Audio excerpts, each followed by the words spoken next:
সবাইকে হ্যালো, সবাই কেমন আছো? আশা করছি ভালো আছো। আমার পরিবারে তোমাদের অনেক অনেক স্বাগত। সকাল এখন বাজছে 7টা। মনুকে ডাকতে এসেছি। কাল অনেক রাত্রে শুয়েছে।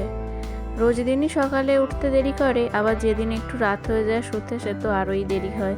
ওই জন্য ওকে ডেকে দিচ্ছি যে তাড়াতাড়ি উঠে পড়। আর উঠে তো এবার পড়তেও বসতে হবে। বন্যার একটু জল কমে গেলেই ওদের আবার যেমন রুটিন সেই অনুযায়ী পরীক্ষা হবে, স্কুল থেকে জানিয়ে দিয়েছে।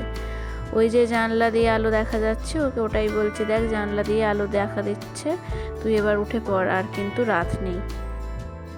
আজকে আবারও একটু চাউমিন বানিয়েছি।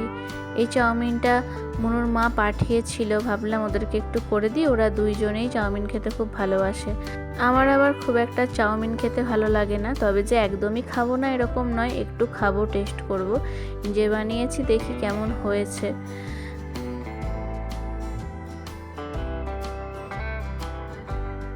মনু কিন্তু এমনিতে ডিম খায় না, কিন্তু এই চাউমিনে ডিম ও খায়। ও আমাকে বলছে যে আমি ওই কাশিটা নেবো, ওতে একটু বেশি ডিম আছে বলে। আমি ওকে ওইটাই বলছি যে তুই তো ডিম খাস না। বলছে না, চাউমিনে হলে আমি ডিম খাই।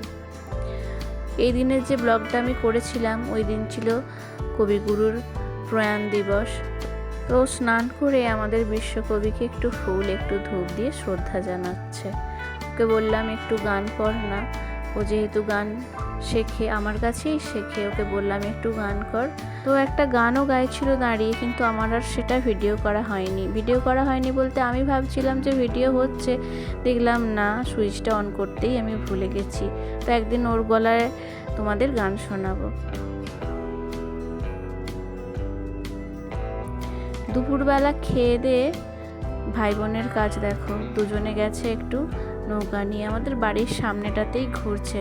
আর জল তো বেড়েই চলেছে, সেই নিয়ে কি চিন্তা। বাড়িতে তো উঠেইছে, আস্তে আস্তে একটা সিঁড়িও ডুবে গেল। কতটা যে জল বাড়বে বুঝতে পারছি না। এই যে মনু গেছে নৌকা ভাসাতে। ছোটবেলায় কে কে এরকম ভাসিয়েছো বন্যার জলে বা বৃষ্টির জলে নৌকা, একটু কমেন্ট করে জানাবে। আমরাও ছোটবেলায় এরকম কাগজের নৌকা করে বৃষ্টি যখন হতো জলে ভাসিয়ে দিতাম। বন্যার জলে এরকম করে কখনো ভাসাইনি, কারণ আমার বাপের বাড়ি তো উঁচু জায়গা, আর আমার শ্বশুর বাড়িটা একটু নিচু, জমির ওপরে তো বাড়ি। আর যখন ছোট ছিলাম বন্যা হতো, বাপি অতটা জলের দিকে যেতে দিত না। তো শ্বশুর বাড়ি আসার পর এটা আমার একটা নতুন অভিজ্ঞতা যে বন্যাতে কিভাবে থাকতে হয়। প্রথম বছর, বিয়ের বছরই বন্যা হয়েছিল, তখন একটু একটু ভয় পেত, কিন্তু তারপরে 4 বছর কেটে গেছে, এখন আর ভয় পায় না বন্যার জলকে। একে নিয়েই তো থাকতে হবে। প্রত্যেক বছর হয়তো বন্যা আসবে, 1 বছর আসেনি 4 বছরের মধ্যে, কিন্তু 3 বছর বন্যা হয়েছে। এরকম তো প্রত্যেক বছরই আসতে থাকবে, তাই সেটা মেনেই নিতে হবে। তো সেইভাবে অভ্যাসও হয়ে গেছে। বিকালে আবার মুষলধারায় বৃষ্টি এলো। এইভাবে যদি বৃষ্টি হতে থাকে তাহলে তো বন্যার জল কমবেই না, দিন দিন বেড়েই যাবে। শুনছি নাকি ঝাড়খণ্ডের ওইদিকে খুব বৃষ্টিপাত হচ্ছে। তো ওইদিকে বৃষ্টিপাত হলেই না আমাদের এইদিকে খুব চিন্তা, কারণ ব্যারেজগুলোতে এসে জল জমা হবে, আর ওখানে জল না রাখতে পেলে জল ছাড়বে, যার ফলে আমাদের এখানে বন্যা হবে। আজকে রাতের মেনু কুমড়োর তরকারি আর রুটি। আটাটা মা মেখেই দিয়েছে, পাশে রাখা আছে। আর ভাবলাম আগে তরকারিটা করে নিই। এখন ওই 7:30টার মতো বাজছে, তাড়াতাড়ি করে নিচ্ছি, কারণ বাচ্চাগুলো তাড়াতাড়ি খিদে পেয়ে যায়। তাড়াতাড়ি হয়ে গেলে তরকারিটা, রুটি হলেই ওদেরকে গরম গরম দিয়ে দেবো। তরকারিটা প্রায় হয়েই এসেছে, সব রকম মশলা দিয়ে একসাথে নেড়ে নিচ্ছি। আর একটু চিনি দিলেই মোটামুটি সব কিছু দেওয়া কমপ্লিট হয়ে যাবে। আর জল দিয়ে সেদ্ধ করে নিতে হবে। এই যে এখানে আটা মাখা আছে, তরকারিটা হয়ে গেলেই আস্তে আস্তে রুটিগুলো করে নেব। আজকে ভাবছি যে রুটিগুলো আগে থেকে বেলে নেব, তারপরে আস্তে আস্তে ভাজবো।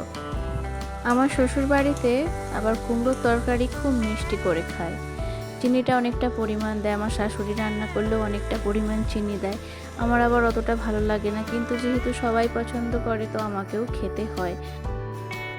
আজকের ভিডিওতে তোমাদেরকে বিশেষ কিছু দেখাতে পারলাম না, কারণ ডেলি ব্লগ যারা করে আমি দেখেছি বাড়ির কাজকর্ম এইসব দেখায়, আমি তো সেরকম অতটা করি না। আমি যতটুকু যা যা করি এর আগেও তোমাদের সাথে শেয়ার করেছি আর আজকেও করলাম।